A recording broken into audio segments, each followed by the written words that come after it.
Now, traveling with my daughters, I got two daughters. One, her name is Kaya, she's 7 years old.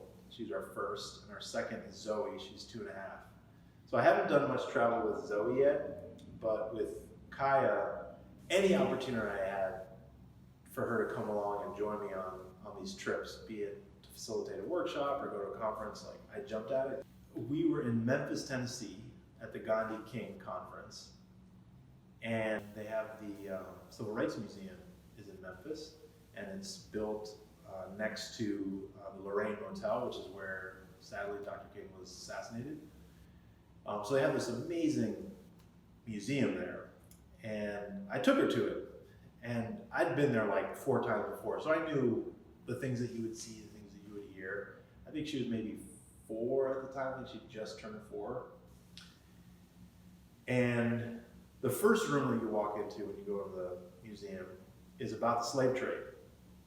And you walk in, you turn to the right, the first thing you see is a statue of slaves bound and chained together like this, in the same way they would have been in a slave ship.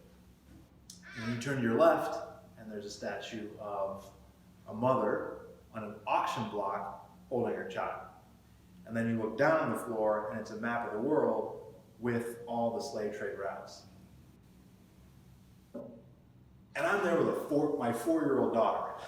And I'm like, I don't know what questions she's gonna ask. I haven't really thought about how I'm gonna respond to them if they come, but you know, we're gonna do this together. So she was asking, what's that, what's this? And I said, well, you know, these are statues of slaves. These are people who were stripped from their families, stripped from their homes, taken to other parts of the world and forced to do things that they didn't want to do. And it's a horrible moment in history. Still happens to people today. And this is an example of some of the ways that they were treated. So, I mean, she's 4, but I'm just gonna be real, right?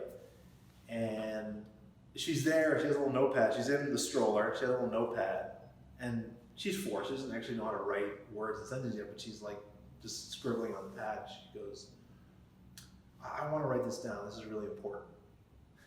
It's like, what is happening here? You know, she was like really thinking about this. So anyway, we make our way through the museum, and it's a lot of visuals, a lot of videos, things that you're seeing. So the next room, one of the next rooms, is about the Montgomery bus boycott. So they have a replica of the bus from Montgomery, and you can walk in it, and you can sit in it.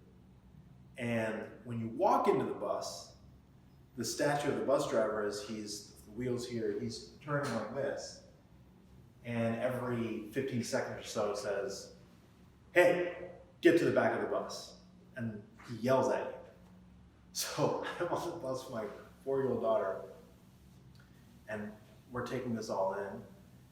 And so, you know, we sit on the chair, and I explain a little bit about how, you know, there was a time where if you were black, they forced you to sit in the back of the bus, and you get off the bus.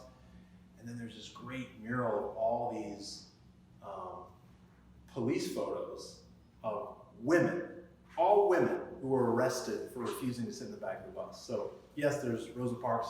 There are dozens and hundreds of other women who risked arrest. So they have a picture there, their mugshots with their number, prison number. And I said, hey, let's just take a look at all these women here who refused to sit on the back of the bus, and let's look at their faces. Like, what do you think they were feeling in this moment? Some, you know, just looked exhausted. I mean, they're barely awake. Some looked angry, some looked defiant, some were smiling. There's like a mixture of things. But we were able to talk and explore a little bit about, like, how do you think people feel when they're told that they can't do something and they're disrespected as a result of that, and they refuse to live like that anymore, and then they had to face these consequences. So that was just like an intense experience. But then we go to the next room. There were, I think, images of people getting sprayed with hoses and dogs attacking young people, and maybe she was seeing that, I don't know, but she says, Dad, I want to go. And she went from just interest, excitement, curiosity to like, I can't take any more of this in, right?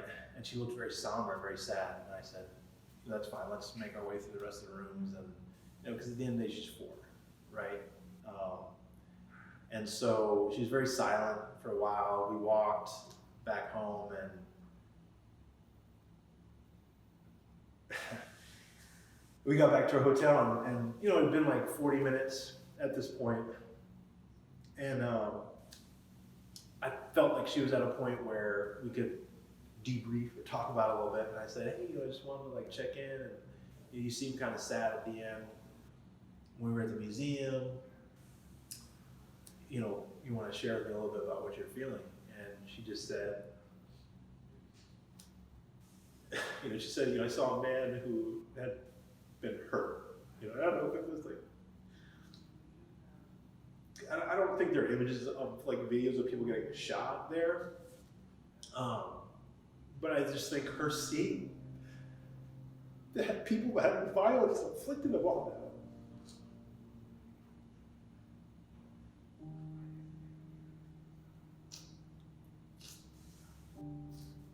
It was a lot. And I think to answer your question, it's I'd been to that museum 4 or 5 times, and I'd seen all those images too. They don't punch you in the gut until you see it through the eyes of a 4-year-old. And she's 7 now, and I think it's a tough experience, but I think a valuable one. But I'm really thankful for that she has this curiosity, and she also has the ability to say, I've had enough. And I'm able to talk about it later. So she's just a good kid.